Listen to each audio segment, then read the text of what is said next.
Well, hello, everybody. One thing I think we will hit on in this session is that we are all greenwashing. Greenwashing is not just something that ExxonMobil is doing. A couple of other opening thoughts. First of all, I don't know if you saw, but recent calculations show that the world is going to surpass the 1.5 degree threshold probably within the next 5 years, no matter what we do. So we're screwed, and it's really serious. And I think we all have to take that more urgently than we do currently.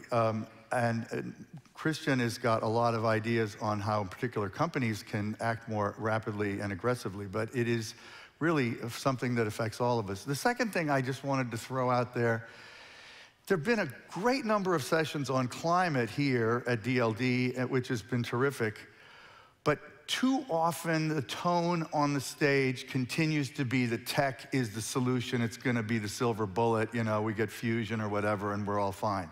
That ain't gonna be true. We got to every tech thing we can possibly do, but we're still screwed as of all the calculations we have now. So the final thought, you know, I run a company in a conference called Techonomy, which is very similar to DLD in the sense that we put a very wide range of ideas in front of our audience in tandem, sort of because we believe in a multidisciplinary kind of set of insights.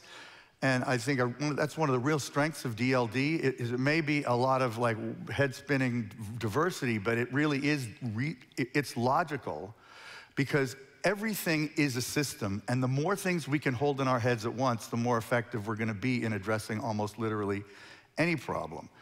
So I really celebrate the diversity of what DLD is doing here, and I just think it is very pertinent to this topic.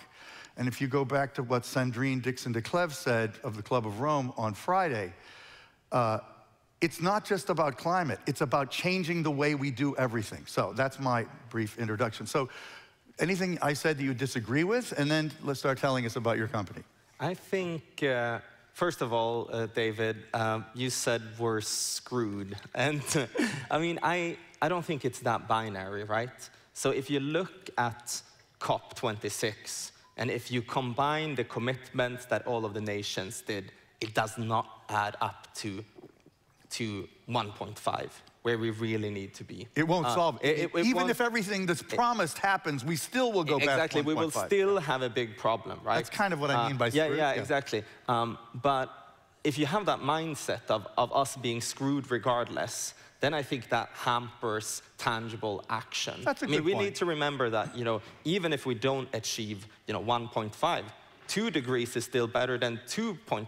2.5 is still better than 3, et cetera, et cetera. Sure. So we need to go as low as possible. But you know, I totally agree with the sentiment that what we're doing right now is not nearly enough. Yeah, when I say we're screwed, I really just say that because I think people have to be more motivated. Yeah. They have to realize the problem is bigger than we even realized.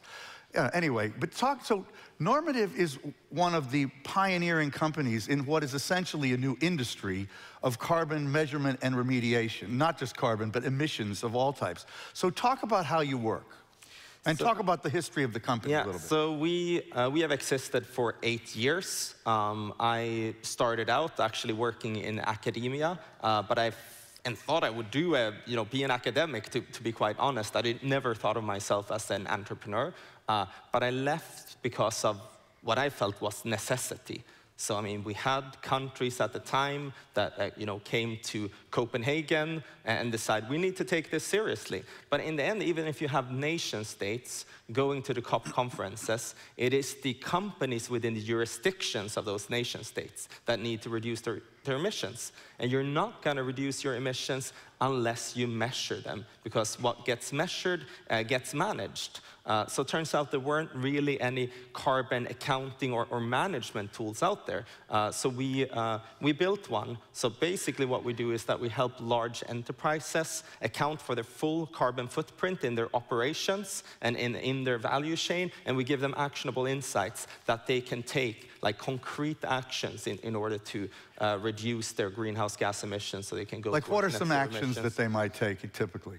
So it depends on what industry you're a part of. I mean, the low-hanging fruit is often in the internal operations, like switching to renewable electricity, change the way you transport things. But for instance, if you're a retailer, we work with plenty of large retailers, and one of them did a big switch from selling, a lot of plastics-based products to more kind of organic material products. Really? They changed their product? Yeah. And we see these things all the time. But if you Did you encourage them to do that, or did they do that? Absolutely. I mean, the way we see ourselves working with our customers is that this is a partnership.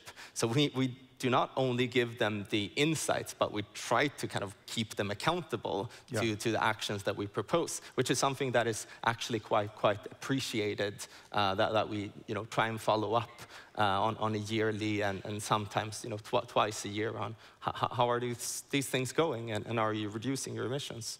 And how would you characterize the state of business interest in this topic right now? Yeah.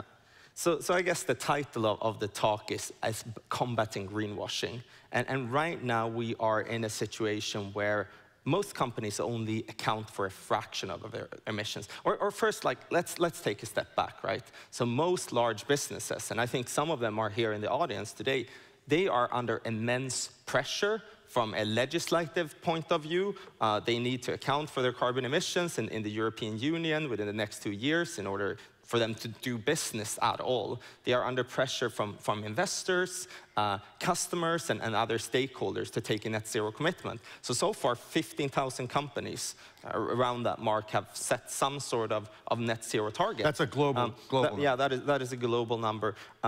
And with EU legislations, there needs to be another 50,000 that needs to account for and reduce their carbon emissions. But if you look at the current state today, the carbon emissions between different companies are not even comparable, because all calculate on their emissions in their own way. They use consultants and Excel spreadsheets, and what we have seen over and over again is that most companies only account for and calculate 1/10 of their total emissions. And what they typically miss and omit is all of the emissions located in their value chain and supply chain that accounts for the rest of the 90%. And then what they typically do when they've accounted for the 10% is that, okay, we see carbon credits and carbon offsets around, so let's invest some money on planting some trees or preserving a patch of forest. And it turns out that most of those schemes actually don't work. So I mean, we have this kind of landmark European Commission study 5 years ago that looked at all of the carbon offsets under the clean development mechanisms. Turns out only 15% of them actually reduced their emissions at all. At all. At all. So then if you combine that, okay, you account for 10% of their emissions, and then you do carbon offsets that are only a 10th as effective as they claim to be, you've actually only reduced 1% of your emissions, 10% multiplied by 10%. And we call this involuntary greenwashing, because most companies actually don't want to do that.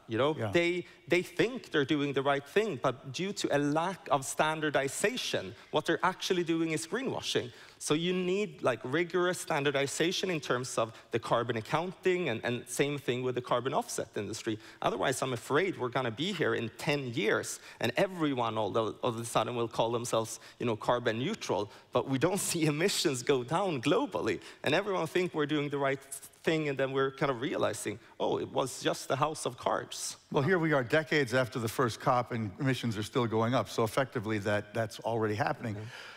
You had some amazing statistics about how long carbon stays in the atmosphere and how long most green offsets, supposed, actually sequester carbon in forests. Yeah. So, I mean, first of all, I mean, what we do is the carbon accounting side of things. We measure the emissions of companies and help them manage it.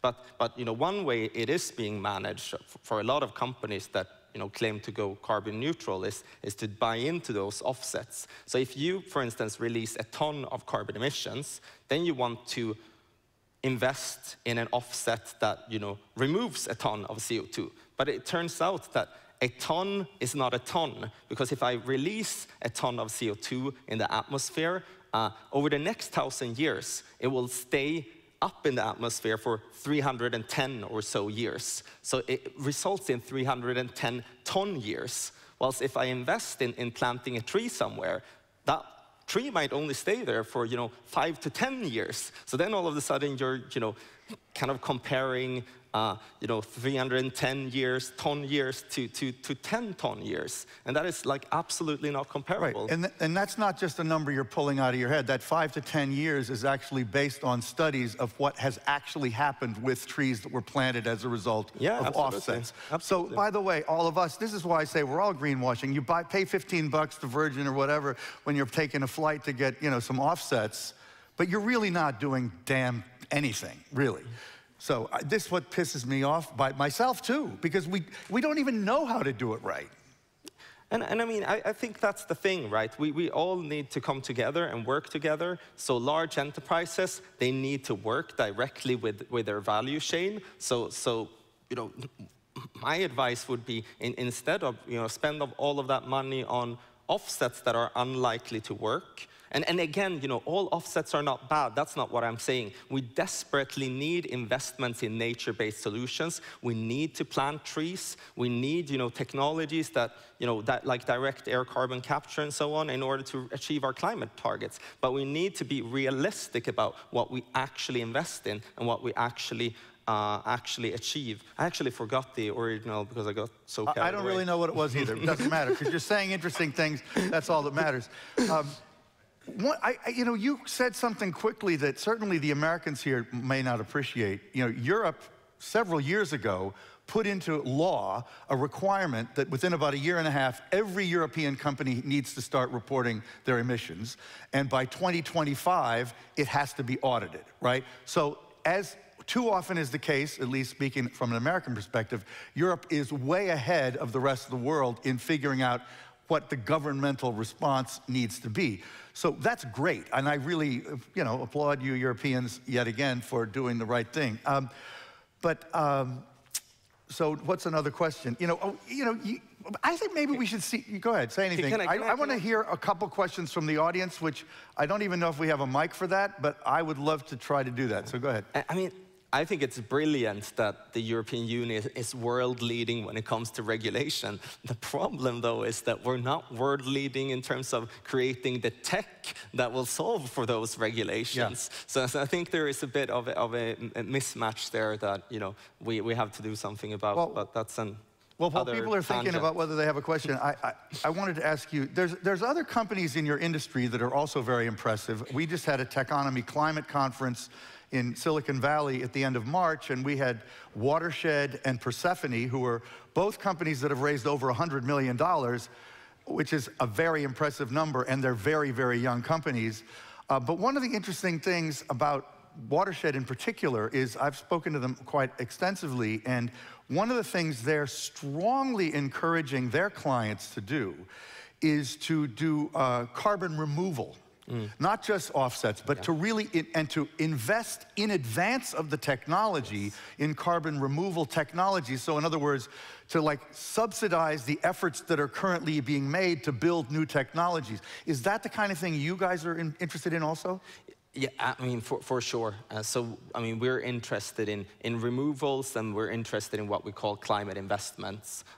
So we typically kind of, avoid the word offset in general, because everything is not created equally. And there are some, good, solid technologies out there, such as, investment in biochar. Direct air capture still has a long way to go, and it is, a bit risky, if I'm being completely honest, because you kind of invest in, the future hope that the technology will scale. So, I mean, most of those, kind of removals that you buy actually don't exist yet, but you hope for them to exist in the future. So there probably needs to be, some market on, insurance for, what happens if they actually can't build to capacity and so on. But I mean, I love the fact that we have players like Persephone and Watershed coming. Like when we started 8 years ago, there was nobody around and there was barely any market. And I love the fact that now we are several players that can create a category together, because we desperately need to add this kind of top layer on all of the ERP systems and take, carbon and externalities into account. Well, also, you desperately need standards so you're all measuring things in the same way. I would love to see all of these companies work together to lobby collectively for those standards on a global basis. Because we need accounting that's as rigorous as the financial accounting, right?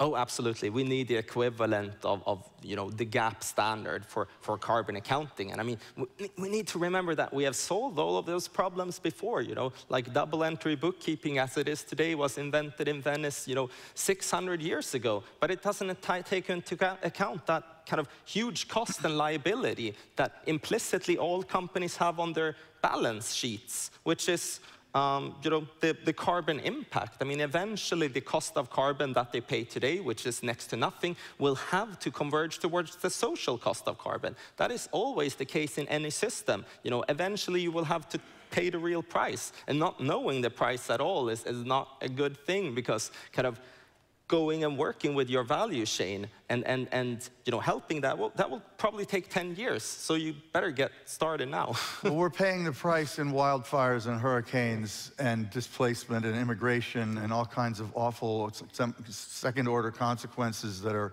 going to be very destabilizing for all of us, unfortunately. I don't see any hands sticking up high, and the music is... okay, really quick, let's hear a question. And please identify yourself. Okay, just shout it out. I'll repeat it.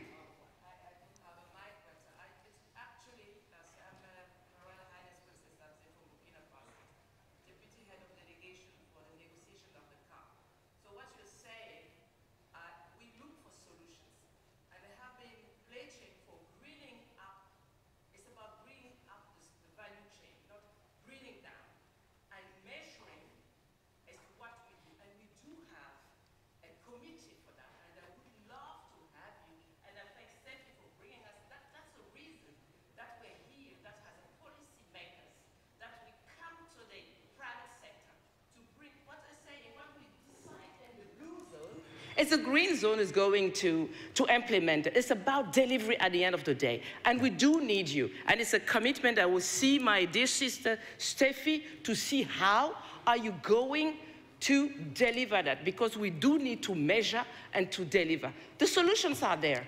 No more excuse. That's beautiful. I think that is beautiful. And I want to add to that. Thank you. There is an important climate justice element to this. I mean, if you look at the large global enterprises that have that huge emission in their value chain, they're typically from the global north. So in order to actually decarbonize their value chain, they need to work with their suppliers and the value chain in the global south, and they need to invest tangible in order for that decarbonization to happen. We're over our time, and it's really important to stick to it. But thank you for that, and I hope you two can talk more. And thank you, everybody.